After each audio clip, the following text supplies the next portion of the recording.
Hey warriors, you know what keeps most of us going? The belief that we have time. Tomorrow exists. Next week is waiting. Next year will be our year. We stack our dreams like dishes in a sink, telling ourselves we'll get to them eventually. But Marcus Aurelius, the philosopher king who ruled Rome nearly 2,000 years ago, dropped a truth bomb that still echoes through time. You could leave life right now. 4 simple words that change everything. This wasn't some morbid warning, it was a wake-up call. Marcus knew something we forget every single day. Life isn't a dress rehearsal. There's no practice round. This moment, right here, right now, is it. And when you truly grasp that, when you feel it in your bones, everything shifts. The petty grudges lose their grip. The fear of taking that leap shrinks. The excuses crumble like old paper. Seneca, another Stoic master, put it this way: "It is not that we have a short time to live, but that we waste a lot of it."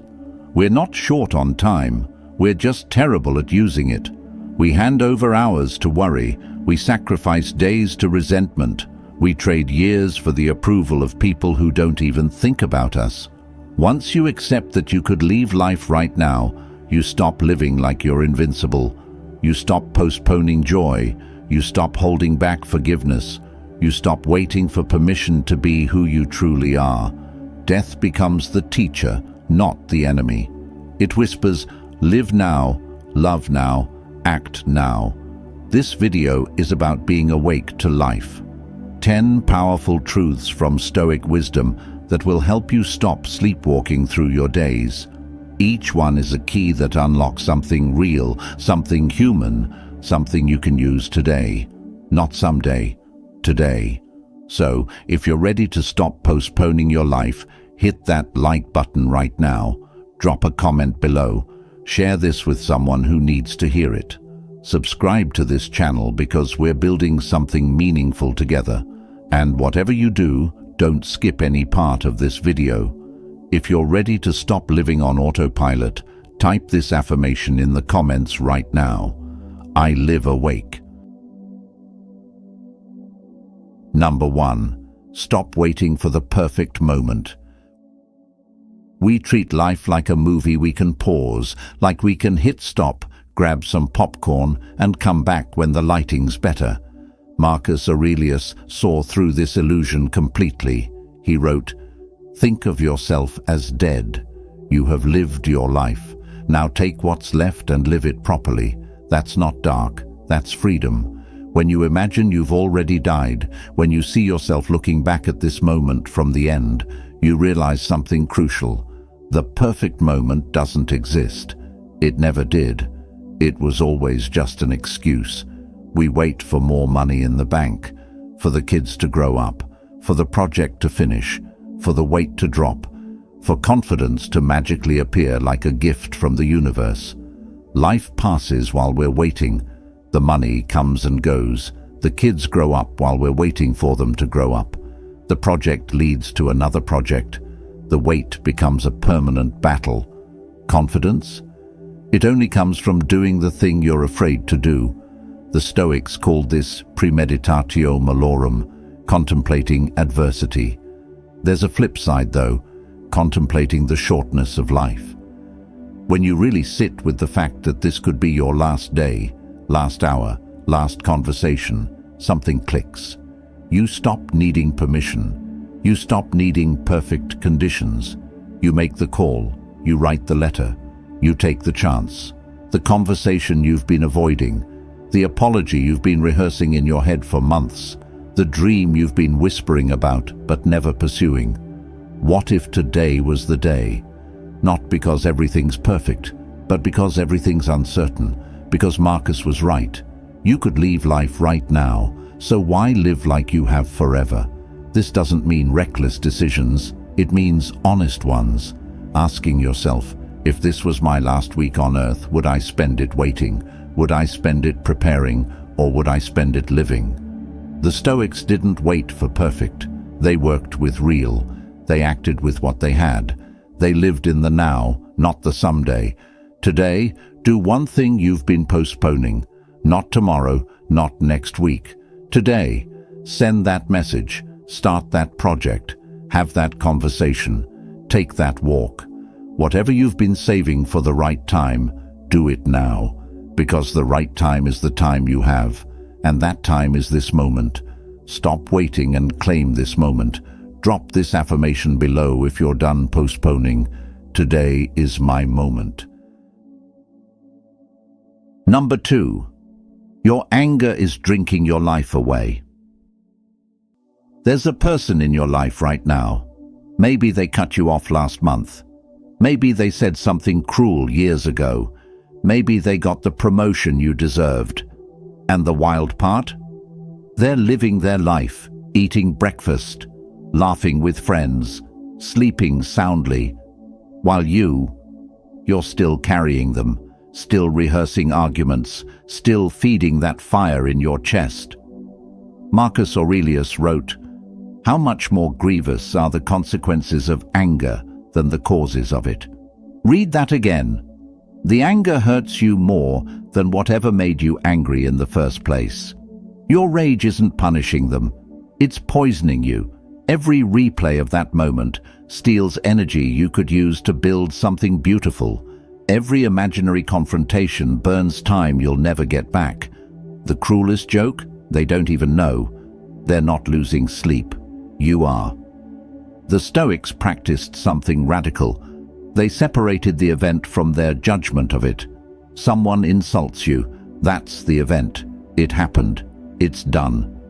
The story you tell about it, the weight you give it, the meaning you assign, that's your choice.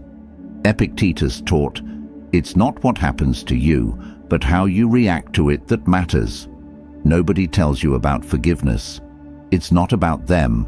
It's not saying what they did was okay. It's not weakness or surrender. Forgiveness is cutting the rope that ties you to the past. It's saying, I refuse to let this moment steal one more day from me. I could leave life right now, and I won't leave it angry. After a day of anger, you feel exhausted, right? Drained, like you ran a marathon while standing still. Anger is expensive. It costs your peace, your presence, your health, your relationships with people who had nothing to do with the original wound. You're paying a price every single day for something that already happened. Write down the name of someone you're angry with, just their name. Now ask yourself, is carrying this anger making my life better? Is it bringing me closer to who I want to be? If the answer is no, make a decision, not to forget, not to pretend, but to release, to put down the weight. You don't need their apology to free yourself. Freedom is your choice, not their gift. Number 3. You're chasing shadows while the sun sets. We're so busy building castles that we forget to live in them. Marcus Aurelius had unlimited power, wealth beyond measure, the ability to command armies. And you know what he realized? None of it mattered compared to this. It is not death that a man should fear, but he should fear never beginning to live. Look at your life right now. Really look. How much of it is performance? How much is collecting things, titles, likes, followers, degrees, possessions, proof that you're worthy? And the question that stings, when do you actually enjoy what you have? When do you stop climbing long enough to see the view? We treat happiness like a destination. Once I get the house, once I find the partner, once I reach that number in my bank account, once people recognize my work. The Stoics understood something we keep forgetting. The goal isn't the point. The journey isn't even the point. The point is being fully alive right now, in this moment, with what you have. Seneca wrote, "No person has the power to have everything they want, but it is in their power not to want what they don't have." You can spend your entire life acquiring and still die empty. Or you can wake up today and realize you already have enough.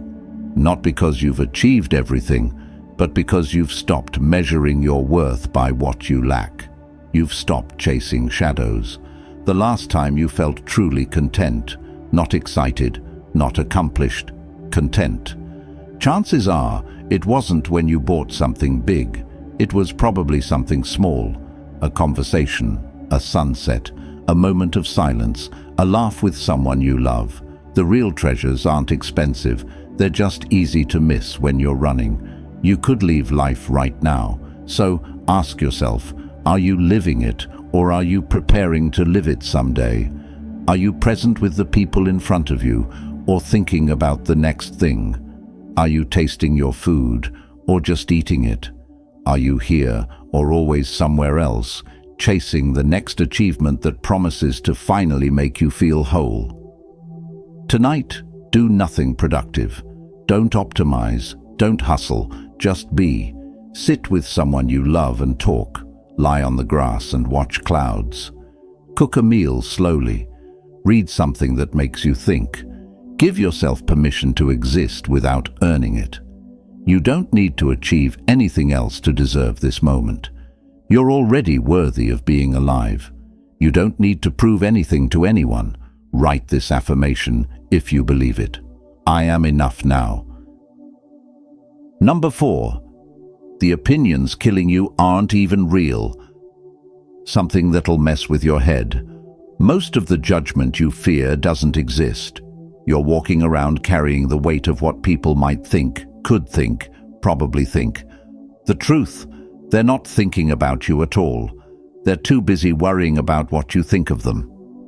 Marcus Aurelius wrote, "I have often wondered how it is that every man loves himself more than all the rest of men, but yet sets less value on his own opinion of himself than on the opinion of others." Read that slowly. You love yourself, but you don't trust your own opinion of yourself. You need everyone else to tell you if you're good enough, smart enough, worthy enough. And the trap. You'll never get enough approval because the hunger isn't real. It's a ghost you're feeding. The Stoics taught something revolutionary. Your character is the only thing you control, not your reputation, not what people say, not how they remember you. Epictetus said, "If you want to improve, be content to be thought foolish and stupid." That's not permission to be reckless. It's freedom from the prison of other people's judgments.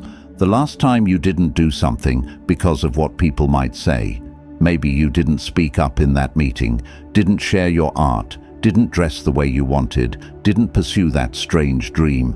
You sacrificed your truth for their comfort. The wildest part, they don't even remember.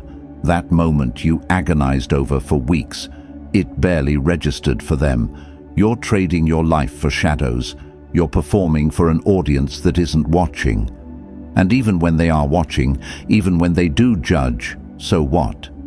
Their opinion doesn't change who you are. It only changes who you pretend to be. You could leave life right now. Do you really want to leave it as a performance, as someone else's idea of acceptable? When you stop trying to be impressive, you become interesting. When you stop hiding you're weird, you're strange, you're different, you give other people permission to do the same. The people who judge you for being real weren't your people anyway. They were never going to show up for you. The ones who see you and stay, they're everything. Do one thing today that's completely you. Wear something bold. Say what you actually think. Share something you made. Be awkward. Be honest. Be the version of yourself you hide because it's not polished enough. Not because you're trying to prove something, but because you're done performing. Because you're choosing truth over approval. Truth, even when it's messy, is the only way to actually live. If you're tired of performing for others, declare this affirmation in the comments. My truth matters most. Number 5.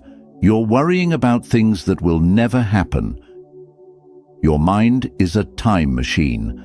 Instead of taking you somewhere beautiful, it drags you into disasters that don't exist. You're already living through the divorce that hasn't happened, the firing that's just your fear, the rejection you imagined, the catastrophe you invented. While you're suffering through these phantom futures, the real present is slipping away. Marcus Aurelius wrote, "Confine yourself to the present." Just 3 words, but they contain everything. Because the present moment right now is almost always okay. You're breathing, you're here. The catastrophe isn't happening. It's only happening in your head, in some imaginary tomorrow that may never come. The Stoics had a practice for this. They asked, what's the worst that could happen? Then they sat with it, really sat with it. Not to torture themselves, but to realize something profound. Even the worst outcome is survivable. Even if you lose the job, you'll find another way. Even if they say no, you'll keep breathing. Even if you fail spectacularly, you'll learn something true. Seneca wrote, "We suffer more often in imagination than in reality." How much of your suffering is real, and how much is predicted? That conversation you're dreading, it might go beautifully. That risk you're afraid to take, it might be the door to everything. That failure you're convinced is coming, it might teach you something you desperately need, the deeper truth. Even if the bad thing happens, worrying about it now doesn't prepare you. It just makes you live through it twice. Once in your anxious imagination and once in reality. You're doubling your pain for no reason. You're spending your present to pay for a future that might not even arrive. You could leave life right now. And if you did, how much of your time would you realize was wasted worrying about things that never happened? How many beautiful moments did you miss because you were somewhere else in your head, catastrophizing, predicting, fearing? When the worry comes, and it will, ask yourself, is this happening right now? Not might it happen, not could it happen. Is it happening right now in this moment? If the answer is no, come back. Come back to your breath. Come back to what's real. Come back to the only moment you actually have control over. This one, right here, right now. And if you need to prepare for something, prepare. Take real action. Make the plan. Do the work. Don't confuse preparation with worry. Preparation is useful. Worry is just suffering in advance for something that might never send you the bill. Build your own confidence. Drop this affirmation below to remind yourself daily, I trust myself. Number 6, you're waiting for someone to save you. There's a story you keep telling yourself. When the right person comes along, when someone finally sees your worth, when they give you the opportunity, when someone rescues you from this version of your life. Marcus Aurelius spent his entire reign surrounded by people, and still he understood the loneliest truth. The happiness of your life depends upon the quality of your thoughts. Nobody's coming, not because people don't care, not because you're unlovable or unworthy. The rescue you're waiting for can only come from inside. The permission you need, you have to give it to yourself. The validation you crave, it has to come from you first. The Stoics knew what we keep forgetting.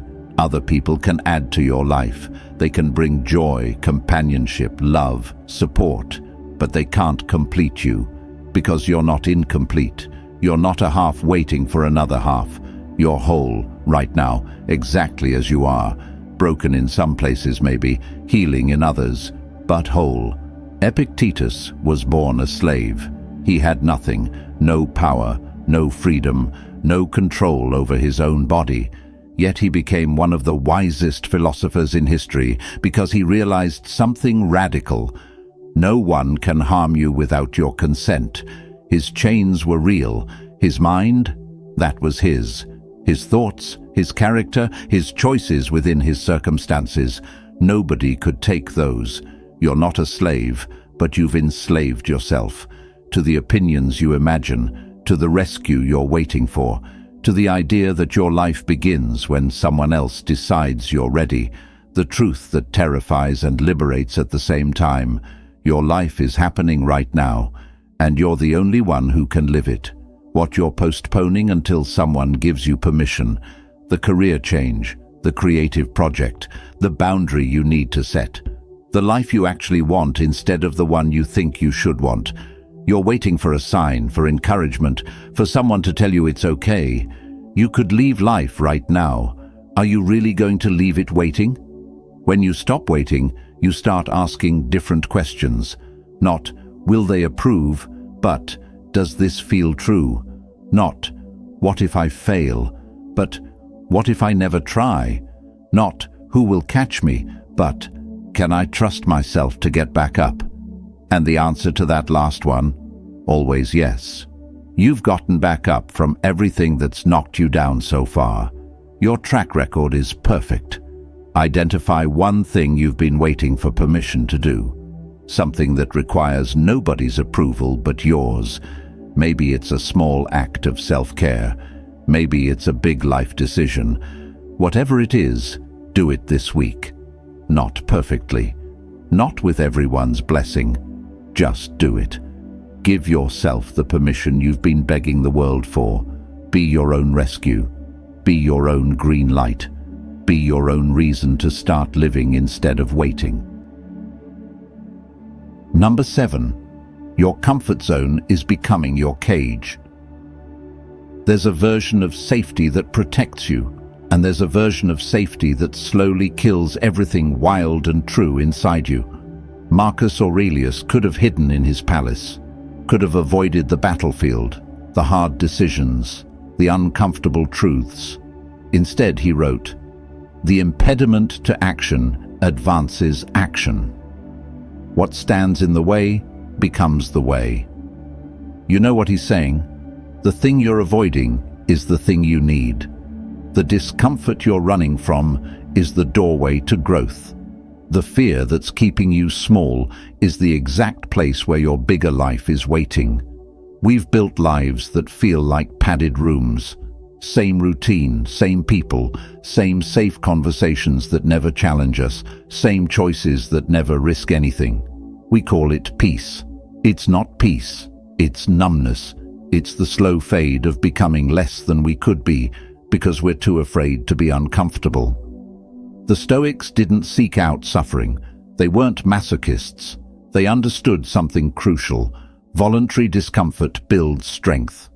When you choose the hard conversation, the difficult workout, the scary opportunity, the unfamiliar path, you're not just doing something hard. You're proving to yourself that you can.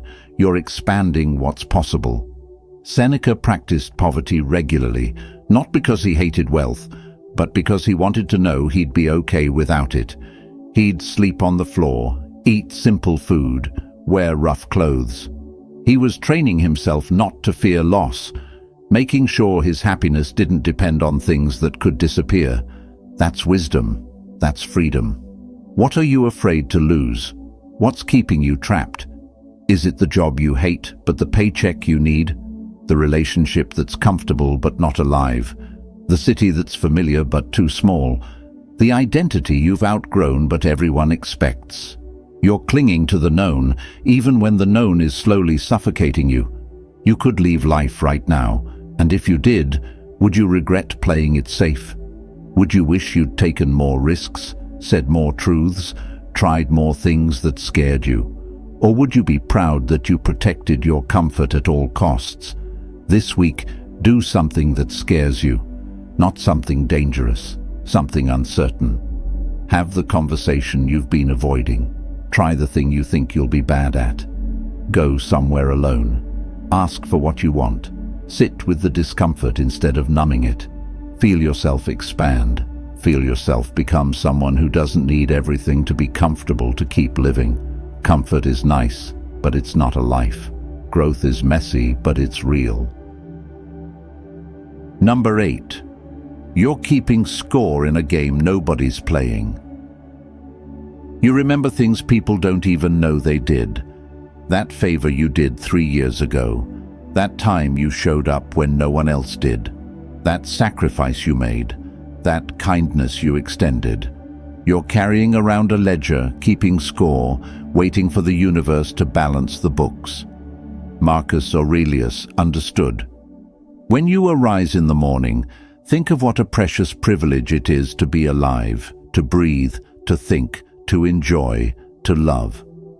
Notice what's missing from that list. Getting even.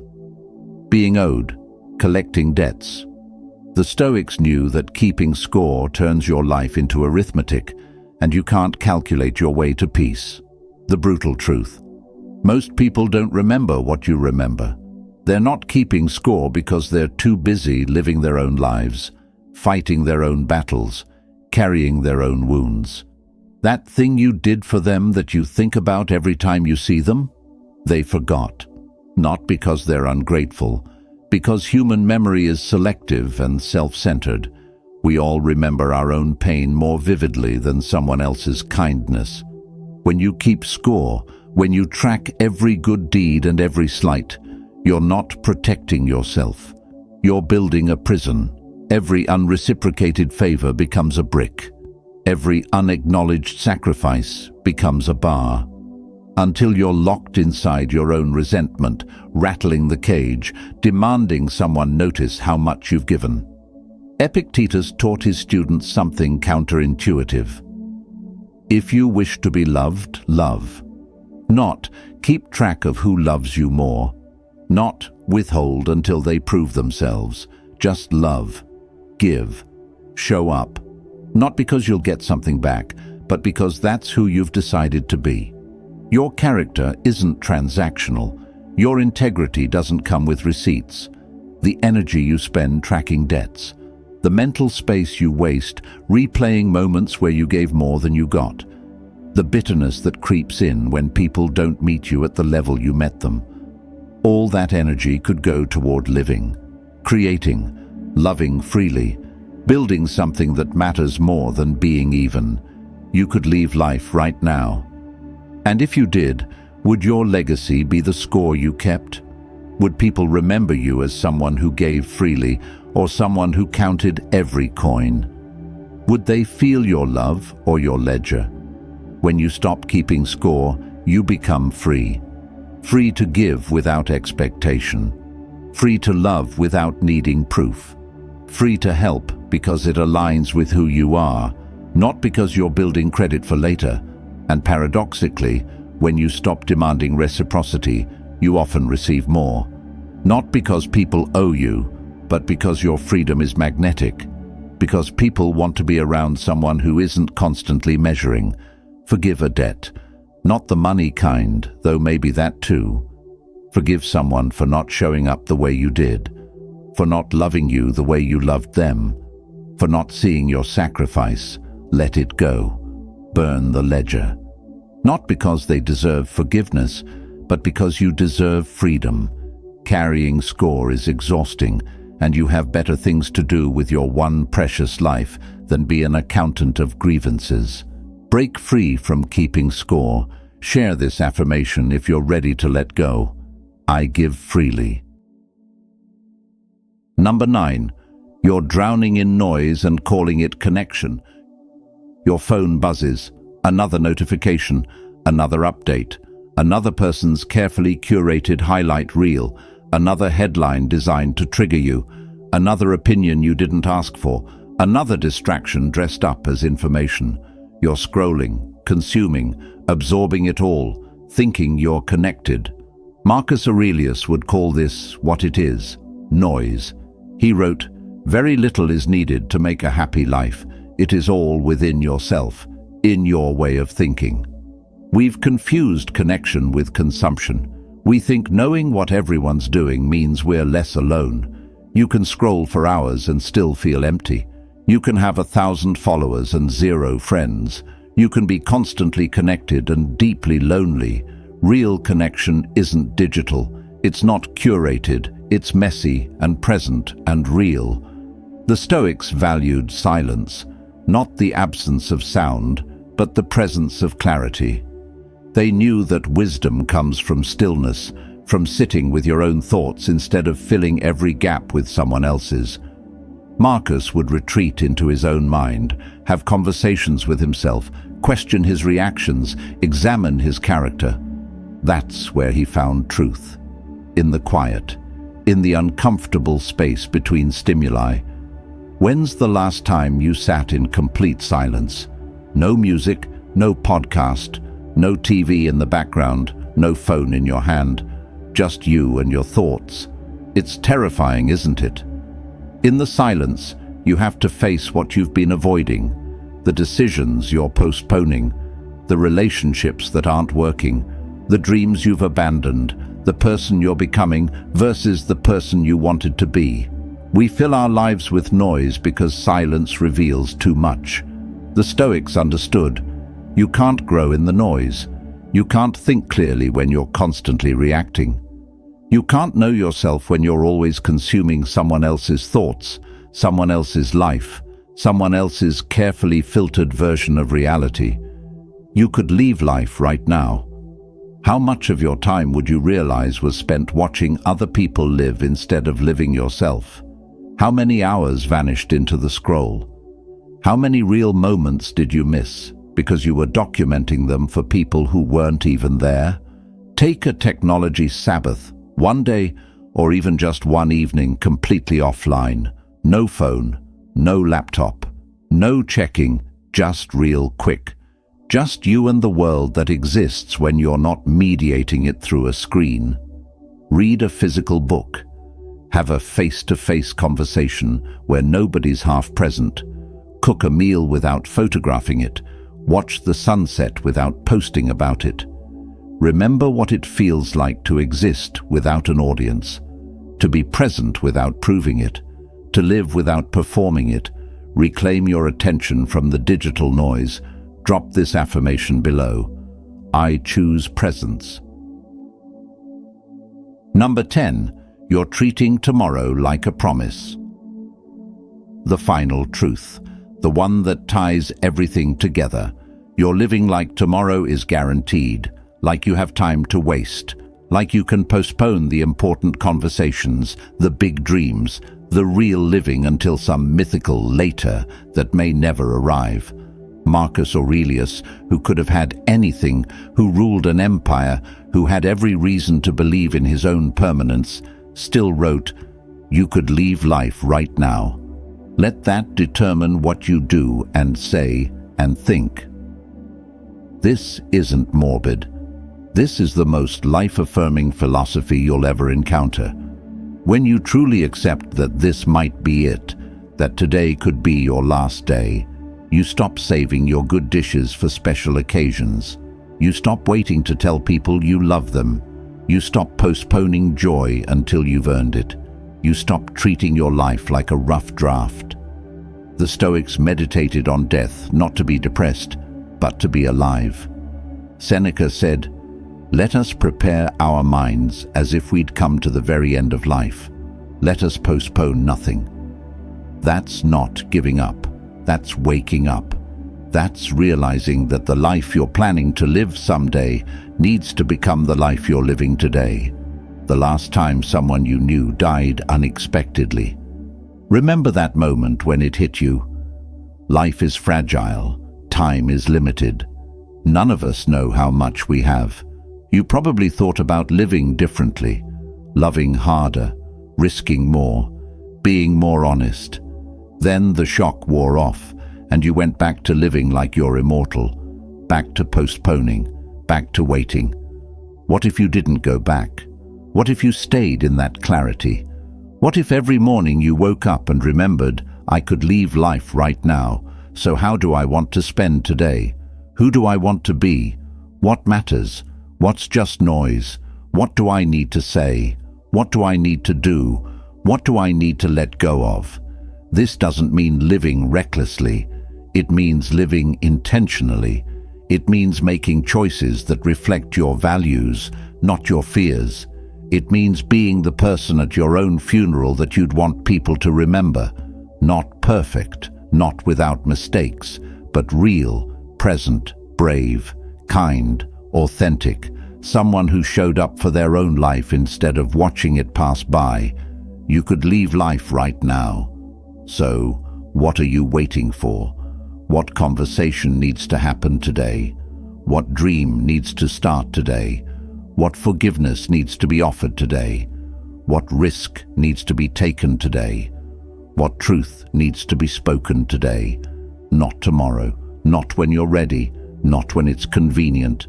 Today, tonight, before you sleep, answer this question honestly. If today was my last day, would I be proud of how I lived it? If the answer is yes, beautiful. Do it again tomorrow. If the answer is no, then tomorrow becomes your chance. Not to be perfect, but to be present, to be intentional, to live like someone who knows that time is the only currency that matters and you can't save it for later. Make today count. Comment this affirmation as your commitment to yourself. I live like I mean it. So, we've arrived. 10 truths, 10 keys, 10 ways to stop sleepwalking and start living. Marcus Aurelius sat on a throne and still understood what most of us forget in our ordinary lives. You could leave life right now. That's not a threat. That's a gift. It's the wake-up call that changes everything. You don't need more time. You need more presence. You don't need perfect conditions. You need real action. You don't need everyone's approval. You need your own integrity. You don't need to keep score. You need to give freely. You don't need tomorrow. You have today. The Stoics weren't philosophers hiding in libraries. They were soldiers, emperors, slaves who became teachers. They lived in the real world with real problems. They found a way to be free even when circumstances tried to chain them. That same freedom is available to you, not someday, right now. Take these lessons and use them. Stop waiting for perfect moments. Release the anger that's poisoning you. Stop chasing shadows. Free yourself from imaginary judgments. Come back from the worry that steals your present. Save yourself instead of waiting for rescue. Choose growth over comfort. Burn the ledger. Choose presence over noise. And live like you mean it. You could leave life right now, and that means right now is everything. If this video resonated with you, if you felt something shift, hit that like button. Drop a comment below with the affirmation that spoke to you most. Share this with someone who needs to hear it. Subscribe to this channel because we're building a community of people who choose to live awake, who choose to show up, who choose to be real. Thank you for being present. Thank you for your time, which is the most valuable thing you have. Now go live like you know what that means. Celebrate this gift of breath and being. Type this affirmation to honor your existence. I am alive.